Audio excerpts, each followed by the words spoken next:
Gilles Mouet donc à retrouver en replay. Romain Daubry nous accompagne depuis Bourse Direct. Bonjour Romain. On est en hausse, c'est bon ça. Guillaume. La BCE baisse ses taux de 25 points de base comme prévu, pas de grosse surprise sur la suite. Elle reste data dependent, la BCE, voilà ce qu'elle a expliqué, Christine Lagarde. Le CAC est en hausse de 0,4%. Comment sentez-vous les forces en présence, Romain ? Bien, on est vraiment à l'arrêt sur l'indice parisien depuis une semaine maintenant, bloqué entre deux éléments techniques importants.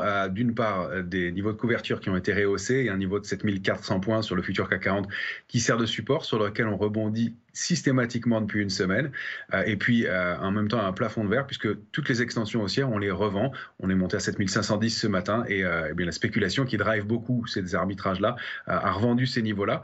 On a un petit solde vendeur, si on regarde la position ouverte sur les marchés dérivés, qui a quand même diminué, il faut le dire. Et puis, en contrepartie, un niveau de couverture qui fait amortisseur et qui empêche d'accélérer sous des niveaux de support. Donc, vous le savez, on est un petit peu prudent dans cette configuration-là parce que les messages donnés la semaine dernière, mercredi dernier, il y a 10 jours, notamment sur le DAX, sur l'Eurostoxx, avec des gaps baissiers en haut de marché et des retournements de tendance avec des volumes un peu plus lourds, font que la configuration est assez fragile.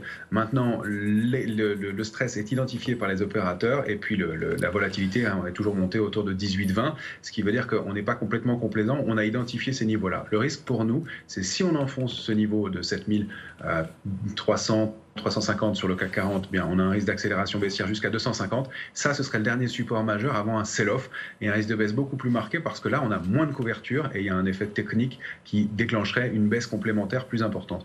Donc, on est sur le fil et on n'arrive pas à s'en extraire pour l'instant. On est vraiment dans une situation d'attente. D'autant plus, on le rappelle que la semaine prochaine aura lieu l'échéance technique des marchés dérivés du mois de septembre. C'est une échéance importante.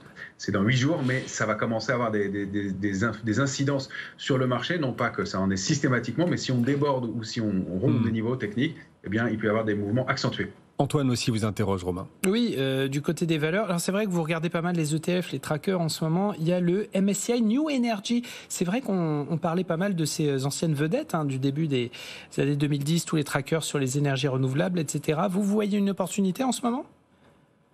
Mais doucement, vous avez compris qu'on est un peu mitigé sur le marché. Je regarde effectivement beaucoup de trackers en ce moment parce que sur les valeurs, c'était un peu limite. Alors on peut regarder à l'intérieur de ce secteur une valeur comme Voltalia qui a peut-être un potentiel intéressant.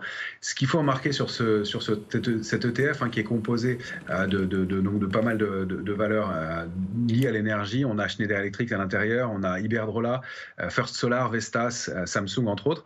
Eh bien, ce panier de valeurs peut être intéressant parce qu'il a arrêté de baisser depuis le mois d'octobre 2023, au-delà d'un support. Si on prend un ETF Amundi sur le sujet dont le code est énergie, à 24,50. On n'a plus enfoncé ce niveau-là depuis octobre 2023. On a même rebondi dessus au cours du mois d'août, une fois encore, et on est bloqué en revanche sous une résistance à 28,12.